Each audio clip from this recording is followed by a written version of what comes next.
WFLA Now, is attorney Pat Riley. Pat, you're live across all platforms, just so you're aware. All right. Hi, JB. Hi there, Pat. Pat, of course, who folks saw in court during the pretrial hearing in Sarasota County Court a couple of days ago. Pat, you contacted me, and I'll give you just the kind of floor and to say what you'd like to say in the aftermath of this. Yeah, as I had said to you earlier, I was kind of shocked that this was released within about a half an hour after we left the FBI office up in Tampa. And I find it ironic that Mr. Bertolino says he wants, in full transparency, was releasing this. Well, someone should ask him why he doesn't release the entire notebook, but more importantly, ask him why he doesn't release Roberta Laundrie's letter to her son. A letter to her son. So Roberta authored a letter to her son. Can you explain more of what you're referencing here? Because this is news to us. Well, the letter Mr. Bertolino has the letter. I don't have a copy of the letter, but the letter appears to be written to Brian after Gabby was killed, and there's some pretty extreme things that she said in there that, without having the letter here to quote it, I don't want to say, but I will simply tell you that there's some pretty extreme things that were contained within that letter.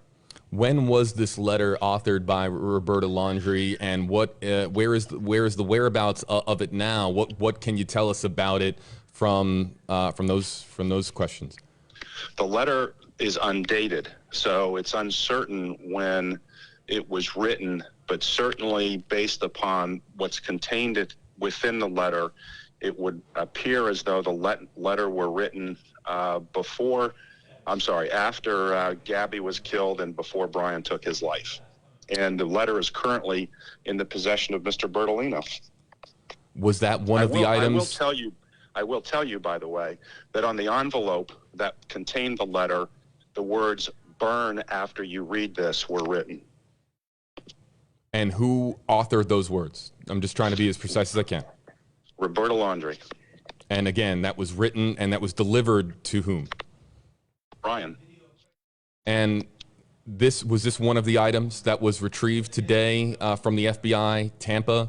And yes. And is this, you have alluded to me in multiple phone calls, Pat, about evidence that you have to back up the allegations that you have made in the civil lawsuit. Is this one of the pieces of evidence that you've been alluding to for so long? Absolutely. And where does the letter fit into as far as this story that we are now learning of, with Brian's words, his final words as revealed in the notebook? Where does the letter fit in relation to the story in the notebook? I don't know that the letter necessarily fits in with the story of what's in the notebook. I'm simply responding to Mr. Bertolino's suggestion that he's trying to be transparent, but he's picking and choosing what he wants to be transparent about. So this is now you believe, of course, that this was released by Stephen, or I don't want to put words in your mouth. Do you believe that this was released by Stephen Bertolino as a chess move in this civil lawsuit? I candidly don't know why it was released by Mr. Bertolino. That was a question that I've been pondering since it was released. I don't know if it was released in an effort to try to find some kind of sympathy for Brian because of what's contained in there. I don't see that. If he's trying to garner sympathy, I don't think that's going to work because it's an admission that he killed her. And even more so, if this was the woman he loved and there's supposed to be some sympathy, he left her body there and told no one where she was, or at least not my clients where she was. One more time, the cover of the envelope, according to you, did you see this envelope today at FBI Tampa? I did. And again, it said what? Words to the word, and this may not be the exact words, but it was burn after you read this. And it was a letter that Roberta was giving to Brian. Yes. And so burn after you read this. Why would in your words, why would a mother deliver that letter to her son? This is a family that was on vacation together after Brian returned home.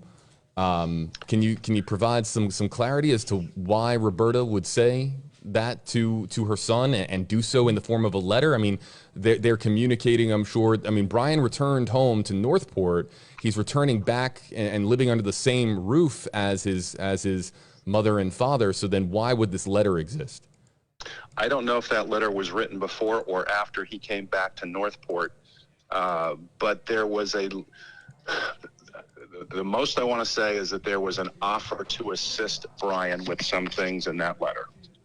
An offer to assist Brian with some things in that letter. You have alluded to, Pat, and it's written in black and white in the lawsuit. You have made the claim that Chris and Roberta Laundrie attempted to help their son Brian flee the country. Is that a part of this letter, this note? No, that's not a part of the note. Not to my recollection, no.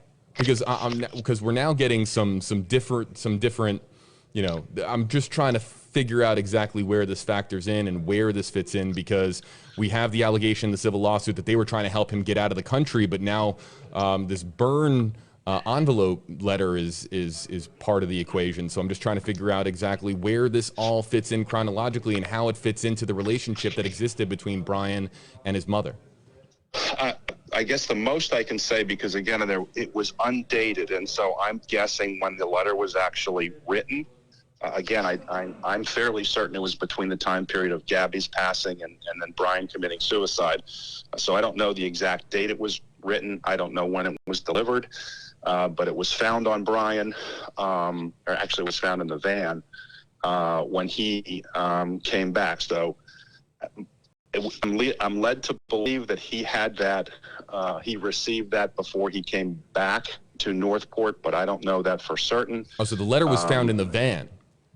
Yes. Okay. Well, I'm sorry. No, the letter was found in the laundrie's home, but it had been taken out of the van. Gotcha. Okay. So now according to Pat Riley, of course, who we're on the phone with here on WFLA now, there's this the presence of this letter that exists. Pat, did you read it today while you were with FBI Tampa? I did. What can you tell us other than what it said on the cover of the envelope? I can tell you that the letter contained an offer from Roberta Laundrie to assist Brian Laundrie. And you won't tell us what? I prefer not to say exactly what it said until I have the letter in front of me, or you have the letter in front of you and you can see exactly what it says. To assist Brian in something, but again, this was found and was taken from the van, but found in the laundry home, so it's likely dated at some point before Brian returned home to Northport, or at least in that time window. So you're alluding to, and you're not telling us what it is, but you are alluding to Brian being offered help by his mother Roberta to do something that we're not being told what that is at this time. Correct. Okay. Your reaction to this story that Brian left behind. I'm sure by now, of course, you have read the 8 pages of the notebook. I'm sure by now that you and your clients have had an opportunity to at least process it. What do you make of Brian Laundrie's story that it was that he heard a splash, a scream, that she was cold, and that he was told by her not to leave her side and to stay by the fire? And this story that has been presented by Brian and his final words to the world, what do you and your clients make of this story? That's a version. There's another version. I don't have a copy of the other version yet, but I've been advised there's another version that he authored that we will be getting, hopefully through the Freedom of Information request. That does not entirely match up this particular version. So you're saying that there is a second note of confession? Yes. And is it a written note of confession, or is it another different form of a confession? I ask this because I know that these two were so tech savvy, and somebody who really lived a lot of their life, at least they're very prevalent on social media. So is this a written note, or is this something else? It's on a device. It's a device. Is it Yes. Is it a typed out note? To the best of my knowledge, yes. So you're saying that there is a second note that has been typed out on a device that you do not have possession of and was not part of the gathering of evidence today by FBI Tampa? Correct. And I want to just confirm, are you saying that the story that is told in this digital note doesn't match what is laid out in this written note? It's similar, but it's not the same. But neither, this note makes no sense as to what happened. In what way? Please elaborate.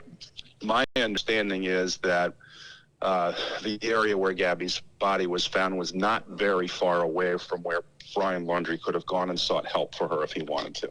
Can you provide any explanation? And this would be one of the first questions that I would ask for Mr. Bertolino, who did have conversations with Brian before he went into the Carlton Reserve and claimed his own life.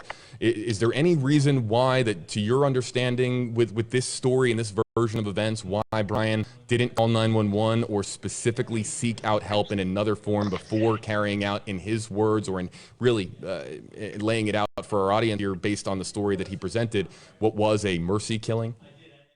Well, I can't answer that. I wasn't there. I can only say that I don't believe his story. Do your clients believe the story? Oh, no. Where does this fit in now legally, Pat? Going forward, you and I had conversations earlier this week about how